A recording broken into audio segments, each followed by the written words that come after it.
வெள்ளைக்கொம்பன் விநாயகனது பேரொருட் கருணையினாலே வாழ்க்கையிலே அனைத்து நலமும் வளமும் பெருகட்டும். இன்று விநாயகர் சதுர்த்தி. வாழ்க்கையிலே பெரும் நன்மைகள் துவங்கப் போகின்றன. வளம் பெருகப் போகின்றது. மாலை முதலே சதுர்த்தி கொண்டாட்டங்களில் அனைவரும் மகிழ்வாக இருப்பீர்கள். நாளும் கோளும் நன்மையே செய்யும். எப்பொழுது நன்மை செய்யும்? நமசிவாயத்தின் நாமத்தை சொன்னாலோ விநாயகனை நினைத்தாலோ அந்த நாள் இனிய நாளாக மாறிவிடும்.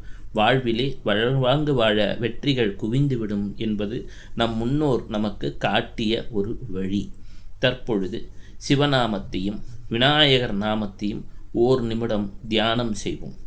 ஓம் ஐம் க்ளீம் சௌஹு சக்திதராய ஓம் நங் மங் சிங் வங் யங் லம்போதராய ஹரீம் ஹ்ரீம் ஸ்ரீம் சுப்பிரமணியாய சரவணோத்பவாய ஹிரண்யோத்பவாய க்ளீம் சர்வவஸ்யாய தன ஆக்ருஷ்ய தம்பம் ஹம் ஜும் ஷம் சம் அதிர்ஷ்டதேவதாய ஷண்முகாய சர்வதோஷ நிவாரணாய சர்வக்ரகதோஷ நிவாரணாய சிவாய சிவதனயாய இஷ்டார்த்த பிரதாயகாய கம் கணபதயே க்ளௌம் ஷம் சரஹண பவாய வசி வசி.